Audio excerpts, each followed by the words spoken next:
everything this FNCS has been building up to the finals. 2 days of competition across 7 regions that decides who is going to be your new FNCS champions.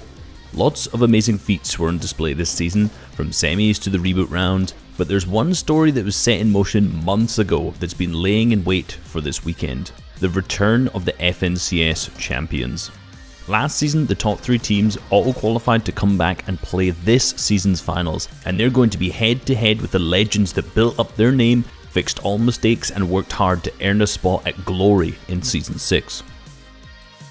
In Europe, Hen, Janus and Chapix were winners and champions of one of the hardest finals we've witnessed in competitive Fortnite history. The competition came down to the last game in Season 5, and this trio worked hard till the very end and picked up a win in the final game to become champions. They did it while playing a style that used high ground control to dominate and win their games.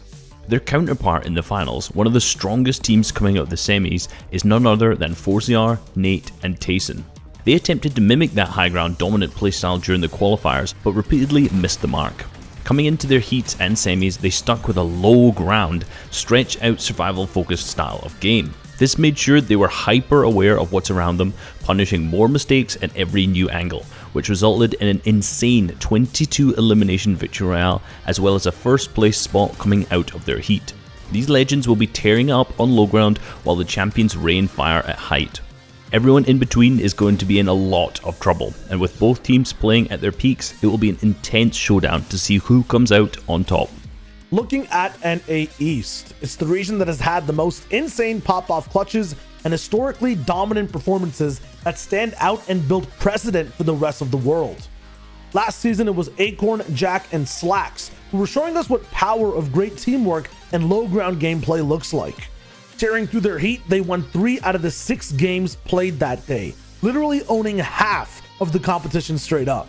They love to focus on height near the end too, and really take things by storm, being the first to act and never making mistakes. Winning multiple other third-party competitions, winning more tournaments back-to-back as well past the last FNCS, they're a storm that can't be bothered, but they're going to be coming in with a few other trios challenging them on that low ground. One of them being Mega, Rokane, and Dubs. Now, these guys came in slightly rocky through the qualifiers with just an 8th place, but in the semis, no one could truly knock them out even while landing clean hits in fights. Their commitment to low ground is slightly different though. They're very adaptable to change and wait for others to act first before responding. Through this type of patient freestyle flow though, they slithered past every crack and ended up at the top of their heat, being in no situation that could slow them down enough away from greatness. Will this form of style be enough though to survive the onslaught from the champions last season?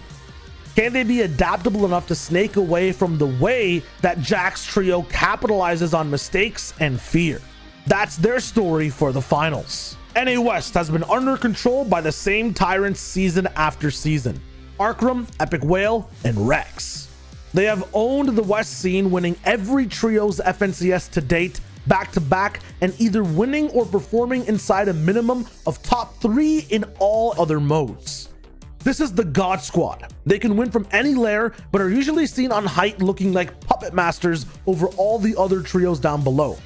Last season, they rolled in with the best average placement, almost the highest average elims, and 50 points ahead of everyone else in first place. The next block for them to topple this season is in the form of a new trio that just got a taste of what this puppet master high ground gameplay feels like: Jackveer, Mojo, and Solution.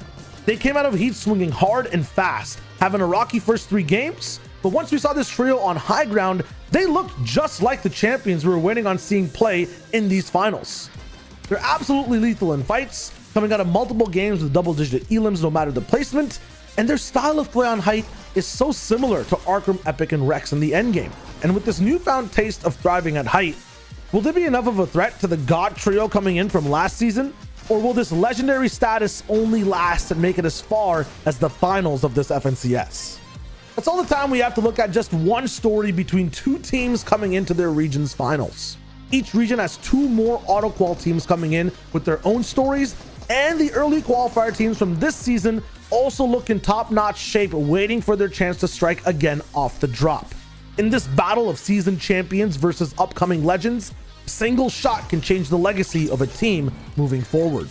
Until next time, Fortnite fam, sit tight on that battle bus, reaching the final stop on this glorious ride.